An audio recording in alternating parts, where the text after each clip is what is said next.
Assalamualaikum warahmatullahi wabarakatuh. Bismillahirrahmanirrahim. Alhamdulillah. Wassalatu wassalamu ala rasulillah wa ala alihi wa sahbihi wa man tabi'ahu wa walah. Selamat bertemu kepada pelajar-pelajar di Masjid Al-Muttaqin sekalian, iaitu pelajaran Tauhid yang mana kita selalu mengadakannya pada hari Ahad. Jadi maknanya kita gunakan kitab ini, iaitu Kuliah Akidah Lengkap. Alhamdulillah kita telah sampai ke muka 112. Jadi kita sambunglah daripada situ, yang mana Allah Subhanahu Wa Taala mengatakan dalam firman-Nya di ayat 14 surah Ar-Rahman, khalaqal insana min salsalin kal fakhar. Dia, yakni Allah Subhanahu Wa Taala, telah menciptakan atau menjadikan manusia itu dari tanah liat bagai tembikar. Itu seumpama ialah tanah liat yang seumpama tembikar. Jadi inilah firman Allah Ta'ala dalam surah Ar-Rahman itu. Mula-mula banyak sarjana menganggap ajaran Islam tentang asal kejadian manusia ini sebagai hal yang tidak masuk akal, sebab mustahil manusia itu dapat dijadikan dari tanah liat sebagai barang keramik. Itulah pada pendapat manusia pada awalnya. Jadi mereka seolah-olah meragukan kebenaran Al-Quran bila Allah Ta'ala mengatakan manusia dijadikan daripada tanah liat. Itulah pada mulanya kerana mereka tidak berfikir lebih lanjut lagi. Sebaliknya, kalau mereka berfikir lebih lanjut lagi, jadi sebagaimana pada akhir-akhir ini mereka berfikir lebih jauh, mereka akan terfikir kemudiannya bahawasanya kita ni memang berasal daripada tanah. Kerana itulah mana kita hidup di atas tanah, dan kita masih lagi menggunakan tanah untuk kita hidup dalam segi apa saja. Makanan kita, udara yang kita dapatkan, minuman kita, semuanya adalah tentunya daripada tanah, menunjukkan asal kita daripada tanah. Tetapi macam mana asal usulnya itu hanya Allah Ta'ala saja yang mengetahui. Walaupun dengan ringkasnya Allah Ta'ala menjadikan daripada tanah terus menjadi manusia, tetapi maknanya itu adalah dalam ilmu Allah Subhanahu Wa Ta'ala bagaimana sebenarnya, macam mana daripada tanah tadi boleh bertukar menjadi manusia. Terutama kaum orientalis Barat sangat menyangsikan kebenaran ayat-ayat Al-Quran ini. Jadi biasalah, orientalis ni ialah orang Barat yang mempelajari dan mendalami ilmu-ilmu orang Timur. Itu dipanggil orientalis. Maknanya orang-orang yang mempelajari hal ehwal orang Timur, terutama sekali dalam hal-hal kebudayaan, bahasa dan agama. Jadi mereka mempelajarinya supaya mereka dapat mengetahui dan dapat menguasai dan macam-macam lagi lah. Itulah usaha orang-orang Barat untuk menguasai orang-orang Timur. Mereka ada golongan-golongan yang dipanggil orientalis. Di antara, jadi mereka itu meragukan tentang Al-Quran.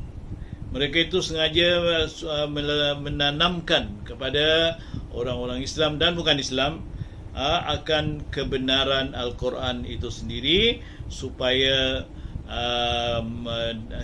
mereka dapat melemahkan keimanan orang-orang Islam, dan juga supaya jangan orang lain yang bukan Islam masuk Islam. Itulah tujuan mereka. Di antara mereka itu bahkan ada yang mengejek Nabi Muhammad sallallahu alaihi wasallam sebagai orang yang tidak waras pemikirannya, dan menganggap bahawa Al-Quran itu hanyalah bikinan Nabi Muhammad sallallahu alaihi wasallam sendiri, bukan wahyu Allah. Jadi sebagian mereka mengecil-ngecilkan Nabi kita Muhammad sallallahu alaihi wasallam. Lalu mereka mengatakan terutama sekali kepada golongan mereka sendirilah, terutama sekali, dan juga kepada orang-orang Islam yang belajar di bawah tangan mereka, dimasukkan pikiran-pikiran seperti ini. Mereka mengatakan seolah-olah Nabi Muhammad itu mengada-ngadakan Al-Quran atau mencipta-cipta Al-Quran. Jadi mereka mengecil-ngecilkan kedudukan Nabi, dan mereka cuba untuk mengatakan bahawa Al-Quran tadi buatan Nabi sendiri, Nabi yang mengarang, Nabi yang berkata, bukan daripada Allah Subhanahu Wa Taala, bukan daripada wahyu Allah Subhanahu Wa Taala. Jadi inilah makna yang mereka cuba untuk merosakkan keimanan orang Islam kepada Allah dan kepada Nabi-Nya. Akan tetapi apa yang dikatakan oleh Dr. J.I.C. Wordsmin pada tahun 1907.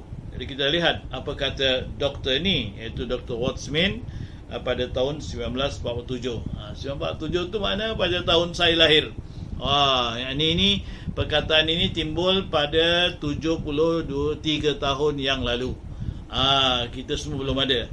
Tapi mereka sudah mempelajari Islam dan cuba mereka mau mengecil-ngecilkan dan mau menahan orang daripada masuk Islam dan mau menarik orang yang Islam pula keluar daripada Islam.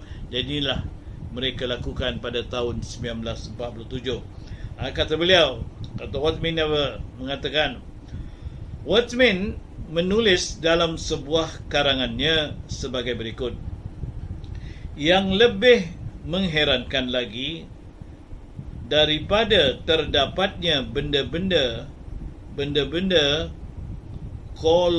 koloidal di dalam dunia anorganis ialah penemuan dalam minyak tanah sesuatu hormon kelamin yang terdapat dalam jumlah yang besar. Jadi dia nak mengecilkan Islam. Bila Allah Ta'ala mengatakan manusia dicipta dari tanah, dia permainkan seperti katanya tadi. Macam mana katanya tanah yang ada minyak dan sebagainya boleh mengeluarkan manusia. Hormon ini, kata Wordsmin, terdapat juga dalam air kemih, air kencing maknanya, wanita-wanita hamil. Benda hormon ini yang erat hubungannya dengan pembiakan dan kerananya dengan kehidupan selama waktu yang tidak terbilang, tidak pernah berubah dan tidak pernah pula binasa. Jadi hujahnya dilihat bahawasanya air kencing itu daripada dulu sampai sekarang tidak berubah dan tidak bertukar. Kononnya begitulah juga yang dikeluarkan oleh manusia. Perempuan hormon kelamin ini sebagai hasil dari lapisan-lapisan tanah yang dalam membuka aspek dan titik-titik pemandangan baru terhadap kejadian atau pertumbuhan kehidupan. Hal mana telah menyingkapkan sedikit tabir yang hingga ini menyelubungi rahsia awal mula dan hakikat kehidupan.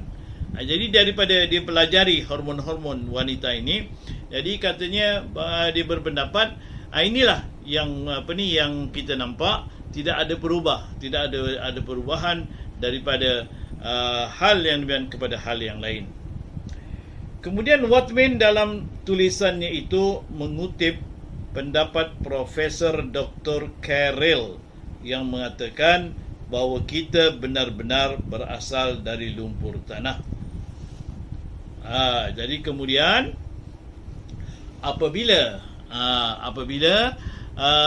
dia ambil pendapat daripada Dr. Carrel, pula menyatakan bahawasanya kalau ditinjau memang benarlah, maknanya daripada hormon wanita tadi ataupun daripada kencing tadi telah dianalisa yang mana dia adalah satu sumber kehidupan yang mana ini kemungkinan bahawasanya asal usul manusia tadi daripada tanah.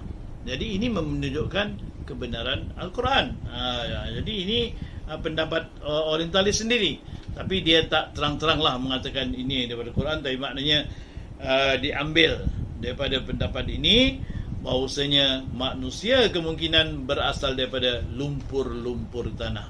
Itulah yang dikatakan dalam Al-Quran, maknanya daripada sini asal manusia. Tapi kalau kita fikir sendiri, kadang-kadang kat rumah kita tak bersih dan sebagainya, tapi tiba-tiba ada semut. Dari mana semut tadi? Adakah daripada jauh datang semut tadi, ataupun memang daripada kotoran-kotoran atau daripada abu-abu tiba-tiba Allah Ta'ala jadikan semut? Itu tidak mustahil. Kerana apa ni? Kerana ini semua kuasa Allah SWT. Misalnya ada orang beli tilam baru tak ada apa-apa, semua bersih saja. Tapi setelah pakai setahun ke 2 tahun, tiba-tiba ada pijat dalam apa ni, kat tilam tadi. Dari mana tadi? Hidupnya dari mana? Inilah kuasa Allah Subhanahu Wa Taala. Mungkin daripada apa-apa sajalah, kita pun tak tahu asal usulnya, tapi mungkin daripada debu ke, mungkin daripada peluh-peluh orang ke, mungkin daripada air yang terbiar ke dan sebagainya, lalu timbullah, mana keluarlah pijat tadi. Begitulah juga nyamuk. Kita tahu nyamuk Aedes misalnya. Bagaimana nyamuk Aedes tadi boleh ada, walaupun dengan air yang sebesar duit 20 sen misalnya, air tadi tak bergerak, air tadi sentiasa bertakung saja, boleh akan jadi nyamuk kat situ. Dari mana datangnya? Ini semua kuasa Allah Subhanahu Wa Taala. Begitulah juga pada zaman kita sekarang, kita tak tahu, tiba-tiba ada satu makhluk yang namanya corona. Jadi corona yang dari mana? Kita tak tahu. Ini semua daripada Allah Subhanahu Wa Taala, walaupun ada tuduhan dibuat manusia dan sebagainya, itu tak penting manusia buat ke atau apa saja pun, tapi yang sebenarnya manusia itu hanya alat, ya. Allah Ta'ala lah yang mencipta makhluk ini sekecil-kecilnya. Kita tak nampak, tapi kita rasa takut dan rasa seram kepada makhluk ini. Jangan takut kerana nak meninggal ataupun mati atau sakit, tapi kita takut kepada azab Allah Ta'ala. Kerana kita pernah dengar daripada hadis Rasulullah, di mana Sayyidina Aisyah mengatakan, Rasulullah bila mendengar guruh atau dilanda dalam negeri Madinah tadi angin yang kencang, yang kuat, Rasulullah berubah mukanya menjadi macam ketakutan. Rasulullah mengatakan, bukan aku takut maknanya kerana mati dan sebagainya, tapi dia takut azab Allah. Kerana azab Allah lebih dahsyat daripada guruh tadi, lebih dahsyat daripada angin ribut tu. Jadi itulah yang ditakuti oleh Rasulullah sallallahu alaihi wasallam. Jadi kita bila takut kepada mati tadi, bukan takut kerana mati, takut kerana azab Allah Taala. Yang mana kita tidak nafikan yang kita ini sebagai manusia yang banyak berdosa. Baik, tentang kotoran darah datang bulan bagi wanita. Ini pula tentang dalam Islam, kita ada menerangkan dalam Al-Quran bagaimana haid mana di darah yang ada pada wanita tadi. Kita lihat firman Allah Ta'ala dalam surah Al-Baqarah ayat 222. Wa yas'alunaka 'anil mahid qul huwa adha fa'tazilun nisaa fil mahid wa la taqrabuhunna hatta yadhhurun fa idza tatahharna fa'tuhunna min haitsu amarakumullah, hingga akhir ayat. Maka bertanyalah mereka itu kepadamu tentang haid. Katakanlah, makna jawablah, bahawa haid itu ialah suatu kotoran. Oleh sebab itu, hendaklah kamu menjauhkan diri dari wanita di waktu haid. Janganlah kamu mendekati mereka sebelum mereka itu suci. Bila mereka telah suci, maka campurilah mereka itu di tempat yang diperintahkan Allah kepadamu. Ini jadi maknanya Rasulullah walaupun bukan doktor dan bukan orang ahli kaji hayat, tapi mereka juga bertanya, macam-macam bertanya. Jadi mana yang boleh Allah Ta'ala benarkan, Rasulullah jawab. Jadi tentang haid, Rasulullah pun bukanlah doktor, tapi ini wahyu daripada Allah Ta'ala. Jadi bila mereka bertanya tentang haid, Rasulullah menjawab, atau disuruh Allah Ta'ala untuk menjawab, yang mana haid itu adalah satu benda yang menyakiti, atau adza. Adza ni mana satu benda yang menyakiti, atau satu benda yang kotoran, atau satu benda yang menyusahkanlah maknanya. Bila perempuan datang haid tadi, dia rasa susah, rasa gelisah, rasa tak sedap dan sebagainya. Walaupun saya ni laki-laki tak pernah merasa lah Tapi maknanya itu yang kita tahulah. Orang perempuan sebab itu ada yang kena sakit bila datang haid, ada yang berubah perangainya dan sebagainya, kerana ia ada satu benda yang kena mengena kat perutnya. Jadi kalau kita sendiri sakit perut, kita tahulah macam mana bila sakit perut, ini tak boleh, itu tak boleh buat. Kerana apa? Ada benda yang mengganggu. Jadi itulah haid, kata Allah Ta'ala, itulah haid. Kemudian Allah Ta'ala menyuruh, hendaklah kamu jauhkan. Mana kalau kamu ada isteri sedang haid, jangan dekat. Jangan dekat. Artinya kerana apa? Jangan dekat ni bukan jangan dekat tak boleh bersalam ke, jangan dekat tak boleh tak boleh bercakap atau sebagainya. Tidak, maksud jangan dekat ni jangan kamu bersatu dengan dia. Kerana dia ada haid, dia sedang dalam kesusahan, dalam kesakitan, dalam keadaan yang menggelisah dalam dirinya. Jadi tak baik. Jadi ini boleh diiktibarkan juga, kita tak boleh paksa. Zaman ni si suami tak boleh memaksa pada isterinya untuk melakukan perkara melakukan persetubuhan umpamanya dalam keadaan wanita ni sedang tak stabil atau tidak ada mood. Dalam hal ini jangan dipaksa. Jadi itu satu daripada kias daripada sinilah. Jadi kemudian jangan kamu dekat mereka. Jangan kamu dekat sehinggalah mereka suci betul. Bagaimana mereka suci? Mereka dah habis, tak ada haid putus. Itu bagi mereka yang biasalah. Ada orang yang tak putus haidnya sampai bila-bila. Itu lain masalah, itu lain soalannya. Ini bagi orang biasa, dia akan bersih. Bila bersih maknanya dia mesti mandi dulu. Mandi janabah atau mandi haid lah, mandi suci daripada haid, iaitu mandi wajib. Kemudian selepas mandi wajib, barulah boleh kamu dekat. Itulah makna suci. Bila suci, barulah kamu mendatanginya sebagaimana yang disuruh oleh Allah SWT. Mana bukanlah dengan ganas, dengan paksa, dengan merogol. Sekarang ada hukum, maknanya walaupun suami isteri pun tak boleh dihukum sebagai merogol. Mestilah suka sama suka, ataupun reda, ataupun rasa puas hati, bukanlah dengan rasa paksaan. Itulah mana daripada segi disuruh di tempat yang disuruh oleh Allah Subhanahu Wa Taala. Jangan paksa tempat-tempat yang tidak disuruh oleh Allah Subhanahu Wa Taala, hukumnya haram. Maknanya tempat yang yang memang sudah ditentukan dan diberikan oleh Allah Taala untuk didatangi, itu saja. Tak boleh tempat-tempat lain. Jadi kalau tempat lain, artinya itu hukumnya haram. Dengan penyelidikan yang dilakukan oleh Profesor Dr. B. Schick, iaitu daripada Jerman, dapat diketahui bahawa wanita yang sedang datang bulan, mana haid, mengeluarkan semacam racun toksin, macam racun pada kulitnya yang bernama, dalam istilah perubatan ni, nama dia minotoksin. Racun ini sangatlah berbahaya sebab mampu mematikan tanaman dan bunga. Itu kata doktor itu. Kenapa? Jadi kenapa laki-laki, suami tidak boleh mendekati isterinya ketika datang haid? Kerana darah yang ada dalam haid ini adalah darah beracun. Sehingga kan kata doktor itu, racun ini boleh membunuh tanaman. Tapi tak tahulah kalau siapa nak cuba ambil darah haidnya, taruh kat tanaman, hidup ke mati. Kalau nak cuba, cubalah. Tapi orang pun tak mau cuba kerana apa? Dia tak mau bau darah tadi. Bau jugalah darah kan. Mana ada darah yang wangi.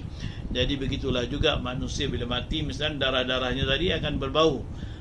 Berbau kerana apa? Darah ini ada satu germ, ada satu kuman yang ada dalam darah tadi akan mati. Jadi bila mati dia jadi bangkai berbau lah.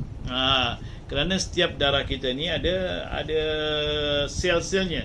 Jadi sel-sel ini bila dah mati dia akan bau, dan sebab itulah mana setiap sel tadi akan ditukar yang mati dihidupkan balik supaya manusia tetap hidup. Jadi itulah pelajaran pada hari ini. Kita telah mengatakan bahawasanya apabila manusia Allah Ta'ala katakan jadikan daripada tanah, ini sudah menjadi sanksi kepada orang-orang orientalis. Tetapi bila mereka pelajari, memang betul kalau dipelajari sedikit-sedikit betul, memang tanahlah asal manusia. Kemudian perkara haid tadi adalah darah. Makna darah ini maknanya adalah darah yang selalu keluar pada wanita. Oleh demikian darah itu jangan suami mendekati isterinya ketika datang haid, kerana haid tadi, darah haid tadi ada kotoran-kotoran, ada penyakit-penyakit yang boleh jadi bahaya kepada manusia. Jadi itulah saja pelajaran pada hari ini. Diucapkan selamat kepada pelajar-pelajar Masjid Al-Muttaqin. Terima salam dari saya dan juga daripada jawatan kuasa dan sekian staf yang daripada Masjid Al-Muttaqin ini. Wassalamualaikum warahmatullahi wabarakatuh.